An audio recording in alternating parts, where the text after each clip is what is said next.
Hello everyone, ভিডঙ্ক.com ওয়েবসাইটে তোমাদের সবাইকে স্বাগত জানাই। আমি সৌরভ দে, তোমাদের ম্যাথ টিউটর। এখানে তোমাদের সঙ্গে যে প্রশ্নটি নিয়ে আলোচনা করব, দেখো এখানে একটা অসমীকরণ দেওয়া আছে 3x - 5 less than equal to x - 2।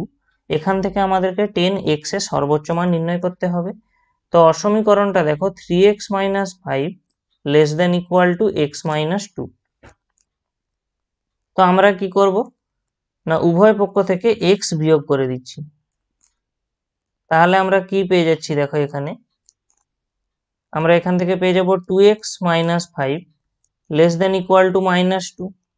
এরপরে আমরা কি করব না, এরপরে আমরা ওই অসমীকরণটার উভয় পক্ষে 5 অ্যাড করে দেব। তাহলে আমরা কত পেয়ে যাব, দেখো 2x, কারণ এটা তো 0 হয়ে যাচ্ছে, তাহলে 2x less than equal to 3 পেয়ে যাচ্ছি। তো আমাদেরকে এই অংশটা থেকে 10x আনতে হবে এবং দেখতে হবে 10x এর সর্বোচ্চ মান কত হয়। তো এরপরে আমরা কি করব, দেখো 2x এখানেও 5 দিয়ে মাল্টিপ্লাই করব এবং এখানেও 5 দিয়ে মাল্টিপ্লাই করব। দেখো এখানে অ্যাকচুয়ালি আমরা যে 5 দিয়ে মাল্টিপ্লাই করছি এটা একটা ধনাত্মক সংখ্যা, সেই কারণে এখানে অসমীকরণের যে চিহ্ন এখানে কোনো পরিবর্তন হচ্ছে না। যদি আমরা কোনো ঋণাত্মক সংখ্যা দিয়ে গুণ করতাম তাহলে অবশ্যই এখানে অসমীকরণের যে সাইনটা সেটা চেঞ্জ হতো, উল্টে যেত। তো দেখো আমরা এখানে লেফট সাইডে পেয়ে যাচ্ছি 10x, এটা লেস ইকুয়াল টু যেমন ছিল থাকলো, এবং এখানে আমরা পেয়ে যাচ্ছি 15। এই অসমীকরণটার অর্থ কি?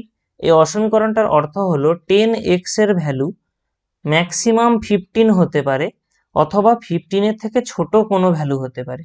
তো আমাদের প্রশ্ন চেয়েছিল কি, যে 10x এর ম্যাক্সিমাম ভ্যালু বা 10x এর সর্বোচ্চ মান কত হতে পারে। তাহলে আমরা এখানে অ্যান্সার কত পাবো, যে 10x এর সর্বোচ্চ মান হবে কত না 15 বা 15। এটাই হবে এই কোশ্চেনের অ্যান্সার। ভিডঙ্ক.com ওয়েবসাইটে এই ম্যাথটি দেখার জন্য অসংখ্য ধন্যবাদ জানাই। এরকমই নানা প্রশ্ন তাদের সমাধানের জন্য আমাদের ওয়েবসাইটটি ভিজিট করো।